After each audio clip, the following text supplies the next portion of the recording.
Do you also get these ads on YouTube about free games? Well, I don't have premium, so I get them a lot, and I got curious. Are those games worth downloading? Hi, I'm a painter and I tested out Arknights Endfield. Arknights Endfield is a gacha game. That means that you can unlock characters and weapons by spending in-game money on so-called pulls, like a vending machine. The catch is there's only a chance of you getting what you want, so if you want to pull more often, you have to spend real money by turning it into the in-game currency.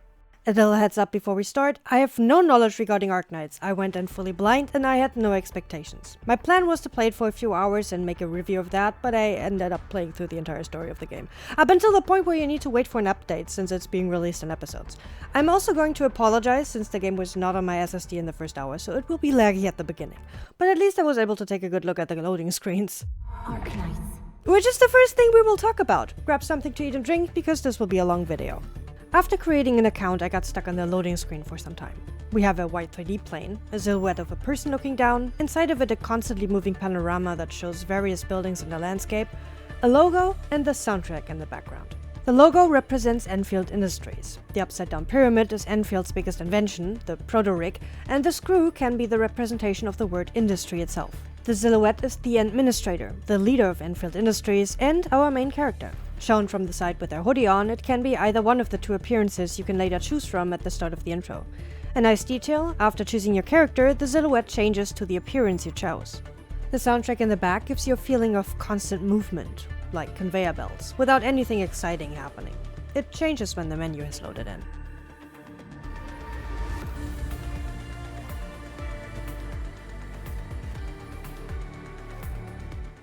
I gotta admit, that was a smooth transition. It's not always that perfect with the music, but when you start the game for the first time, it does leave a good impression.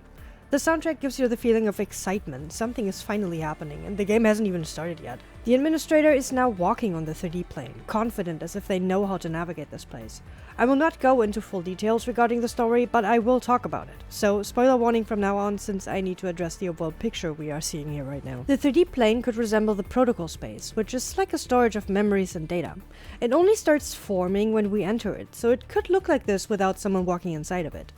Maybe a hint on the origin of our character? There's also the ether looming in the background. The ether is our enemy, and no one really knows what it actually is, only that it consumes in a negative way, like it is consuming most of the screen right now. The menu itself is not confusing, but it's also not flawless. I would rather have a start button to start the game. Right now you can click anywhere to start it, and if you are a stormtrooper like me, one misclick and instead of closing the game, you start it. Talking from experience here.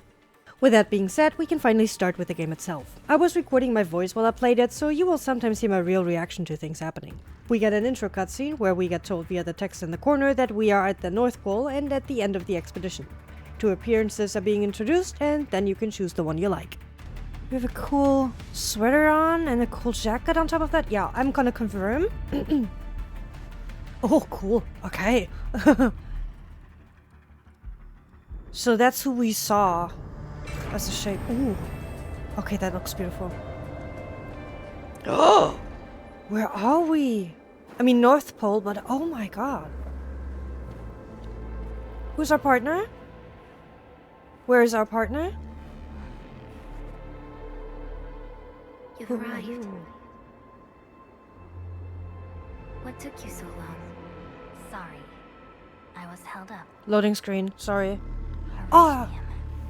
That's the thing we saw, it's the loading screen icon. Solely yours. Stolen and tainted. Your fate isn't confined to one path. This time, leave no regrets. Travel forth, Administrator. Administrator, okay. Oh, and we're immediately in the game, okay. As you can see, we got thrown into the action right away. The music gives you this kind of urgency that you need to move, and so I did, in the opposite direction as I was told to. And notice that there's no physics. Yeah. Okay, now starts the tutorial section of the game, and I have a lot to say about that. I did like this section, especially because later in the game you finally understand what is being shown here. The game pauses when it teaches you about the fight system, which is not hard to understand. Prolika, the ghost, or vague memory as I call it, talks in riddles in the background. You learn how to use zip lines and that your character is somehow able to make them appear out of nowhere. Even I didn't realize it because I was so focused on reading the subtitles so I can hear. How did she open? Oh, how did that appear? There are a lot of zip lines appearing out of nowhere. Is there a reason why that's happening? Oh, oh, we're creating them, okay. But to be honest, it was too much at once, and for someone with ADHD who thrives in chaos, that was overwhelming. And I'm not talking about the story, Mrs. Ridlow, or the beautiful scenery. I'm talking about reading. It took away the pacing and basically annihilated the thought of being in a hurry. I was overwhelmed with what was happening and what I was doing, but I tried my best to keep up with the information I got. I took my time in the quieter sections. The graphics are stunning, and the environment showed that whatever is happening is not normal. Time seemed to be standing still while we moved through an environment that was beautifully designed. This build-up to what we are going to face was done beautifully. Remember those big swords in the ground and you will know what I mean. I started to connect the dots by asking myself, what is that in our hands? And a few meters later, I saw the same stones surrounding a patch of flowers. I waited for the idle animation just to compare them. We are in control of these stones, this originium, and we can use it to defeat our enemies. The mission said multiple times to keep pace with the past, and while we were walking over the arm of a statue, we heard memories from people our character probably knew at some point.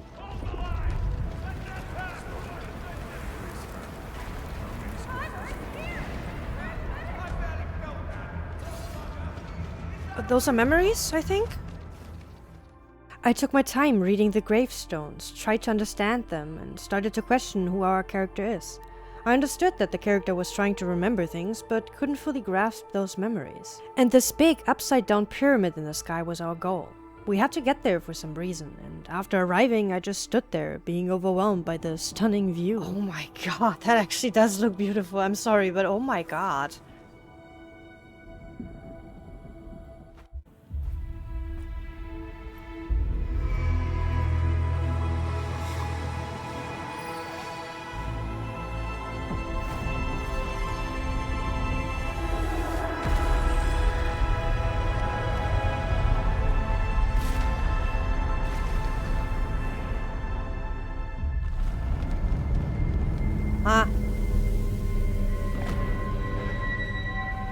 Who are you?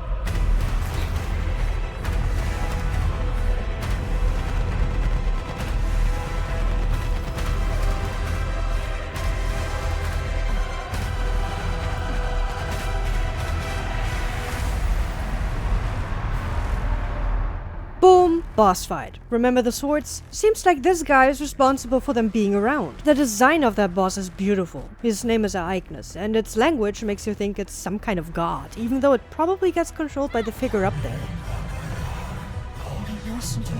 Your character seems to understand the language because you got the translation in the subtitles, and you're not fighting alone anymore. Vague memories from 3 characters are helping you fight the boss, and when you hit a combo, you can combine the other character's attacks with yours, dealing more damage, and you can even let them cast their special skills, even though you're not in control of them. Even though the battlefield is huge, you don't feel that small since you have company. The music is amazing and portrays this humongous threat perfectly. But seriously, why are the tutorials not pausing the game anymore? Do you really think that I can read that while I have to read what Arknights is saying, while I have to dodge its attacks? Who came up with that stupid idea? Do you even know how glad I am that I recorded this? Because otherwise, I would have not known what that thing was saying. It's story relevant, guys.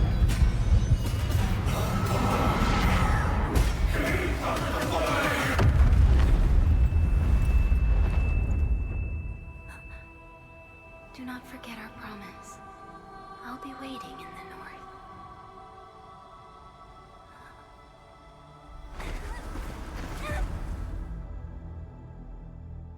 I hope that was supposed to happen. Because there were so many buttons to press. I had no idea what to do.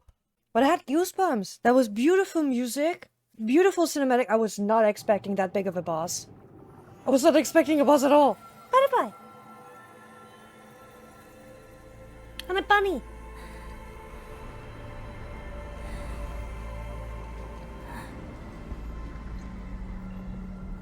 Oh, that's weird. Huh?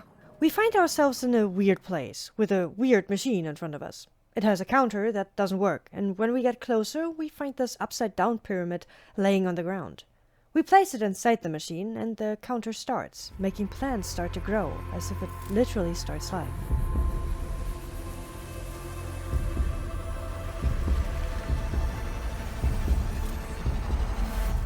Seven. Okay. I do not know what I'm supposed to expect from cutscenes, because I have no idea what's going on. I don't know. Help. As you may have already noticed via my live commentary, I was confused regarding the story of the game, and after playing as long as I did, I still haven't really understood everything. And that is the game's intention. Our main character, the administrator, can't remember anything, which is not just not normal, but it also makes the player listen closely and read the in-game archive to understand more. The administrator does not remember their origin and how they became the administrator, and exactly that is the question the player keeps in their head for the entirety of the game. We get fed a few clues by how characters react to us and talk about us, but there is no definitive answer on who the administrator actually is. For the sake of this video, I have to give you a recap of what happened until the present day of the story, so have an ibuprofen ready, because you will get a headache. It's a lot. We just came out of the stasis core on board the OMV Dijang, a spaceship stationed outside of Talos 2. The stasis core is a so-called protocol space, an area inside of Data that not everyone can enter. And we were in that thing for 10 years. Every time we get pulled out of the stasis, something bad is happening in the world and the people need us to fix it as if we're some kind of legend. We ourselves need the stasis core to rest and regain our powers. There's no answer as to why we had to regain our powers, but there are hints that we were at the North Pole and fought against someone or something there, after which we needed to recover. We have always been the administrator of Endfield Industries, a company that exists for 147 years by now, which makes us at least the same age. The reason why we got pulled out of the stasis core was because of the Zeroth Directive. We commissioned it, and it basically is the plan of spreading life everywhere. What does that mean? Life is being threatened by something called anchors that spawn Agaloy, even though no one in the game can pronounce that word. Angloid, the Angloid spawning Angloid to stop the Angloid. Angloid. There's no definitive answer as to what they actually are, so I won't even try to explain it. There is actually a mistake in the story that I found which makes the past somehow unreliable, regarding cosmic gates at least, but I will still try to explain it. To make it short, the first human beings lived on Talos 2, found a cosmic gate, traveled through it, discovered Terra, lived on it, found Originium that stores energy and data and is renewable, had multiple technological discoveries through that, and got dependent on it, found out that Originium gives you powers, learned to wield them and make more technological advancements, found out that the direct contact makes you sick and turns your cells into Originium, discovered that 2 cosmic gates are on Terra, that is the flaw by the way, if they came from a cosmic gate, how can the document say they discovered them on Terra when they literally came through one of them to the planet? Got one of them to work, which led back to Talos 2, traveled to Talos 2, started colonizing it, even took Originium over there to plant it there, and after 5 years of doing so, got attacked by anchors and the Agaloy for some reason, which destroyed the cosmic gate they traveled through, which cut off the way back to Terra and the communication as well. Humanity got forced into the south, since the Agaloy overtook the north. They founded Endfield Industries and got the administrator, no idea how he got chosen by the way, who discovered Protocol Originium, which is basically like a smartphone and teleportation system, as well as a hard drive for everything and those who can enter it like us. And then they built the OMV Dijang, which is the base of operations as the neutral ground for multiple parties I will not talk about because I still can't tell them apart or understand their motives. But the AHS is responsible for food. That's something I understood. Food is important, and drinking as well. Stay hydrated, people. Whew, back to the present. Perlica, who's the vague memory we saw in the tutorial section, is our companion who basically functions as a private nurse we constantly ignore when she's suggesting us that we should get some rest. She tells us that the Zeroth Directive is active and we have to realize it. Then the hub of Endfield on Talos 2 gets attacked and we immediately head there to stop a crisis from getting out of control and find out that an anchor pierced itself through the ground right next to the only machine that is capable of destroying ether rifts. What is the ether? I have no idea, but it's like a parallel world full of evil that can manifest as blight that consumes everything it touches. And since it seems like the anchor did not fall there by accident or sheer coincidence, I mean they missed it by a few centimeters, it seems like the anchors are getting controlled by something or someone which has not happened before, so this is weird. After saving everyone, we can finally move around in the world, which takes about 2 hours, filled with cutscenes and dialogues that are voiced. I know that this game, and games like this, are supposed to be like interactive animes, but do you really have to interrupt me every 5 minutes just to Give me a cutscene or voice dialogue that I can only skip in its entirety because the characters need to finish their animations to skip sentences, and reading is faster than them talking, which bores me very quickly. Let's talk about the gameplay itself. The world is not fully open to you when you can finally move in it because you have to unlock specific items or story missions first, but those areas are big enough that you don't run out of things to do. There are fast travel points or ziplines that you can use to travel around, which is nice. You have a backpack, a crafting system, and you immediately get introduced into the production mechanic that you need to progress further. Later, the game even gives you simulations to learn the functions of machines even better and gives you rewards like blueprints of specific production chains, which makes setting everything up easier. The fighting system is neither too difficult nor too easy. You can even engage in fights where the enemy's level are much higher than yours if you're capable of dodging perfectly and have enough stamina. Their AI of detecting you is very bad though. I mean, look at that. I am fighting one of them and the other's just standing next to it and doesn't realize it. When you activate the ultimate power of one of your team members, an anime-style banner appears, which makes fights more entertaining, but the effects they leave on the battlefield can literally blind you, which made me run into an enemy's blow more than once, as you can see here. Activating the combo skill shifts the camera to the character that uses their skill, which led to me losing orientation on the battlefield. It looks nice, but I still need to see what my character is doing. The 4 characters you choose for your team will walk around with you, start collecting items when you do, and even help mining ores and minerals, which makes it quicker. If you are idle, they talk to each other about the game's lore or their specific character background, and even respond to each other. That is very unexpected and makes them seem more alive. They tell you when an enemy is nearby, even hint at chests in the area, or stand next to things that can be collected or interacted with. The side missions in the game were boring for me. I even skipped almost all of their conversations. Apart from Granny Fenner's quest, I am not soulless. When you skip a conversation though, the game gives you a summary of what was said, which I also didn't read because I just wanted to check off the to-do list. You can have conversations with other characters in the in-game app that lead to getting more information about specific topics. I don't think that we have to talk about the graphics, but they're stunning. It looks like an anime come to life. Let's talk about the gacha mechanic that this game is based on. You use headhunt permits or oro barrels to literally pull characters into your team, but you don't choose the characters, it's based upon chance, so you can get duplicates. If you get a duplicate, you can use the tokens to upgrade that character and even get artworks. You get headhunt permits by finishing missions and oro barrels by doing everything else, or buying them with real money. I personally always waited until I had 10 permits ready or collected enough oro barrels. There are limited characters that you can only get in a specific real-life time frame, like Gilberto and Levitane, and since I started playing the game afterwards, I did not unlock them. But I unlocked Yvonne, very quickly actually.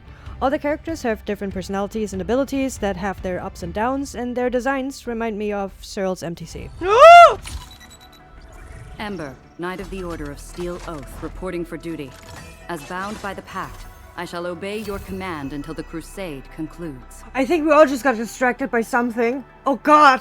How would I rate this game? A solid 6 out of 10. I played an unhealthy amount of hours in one session, which is good regarding the game, but the moment the story missions were done, I was bored. The events are not interesting enough for me personally. I already didn't care about the side missions, and I have no reason to collect the leftover Auraline in the world since the rewards aren't worth it anymore.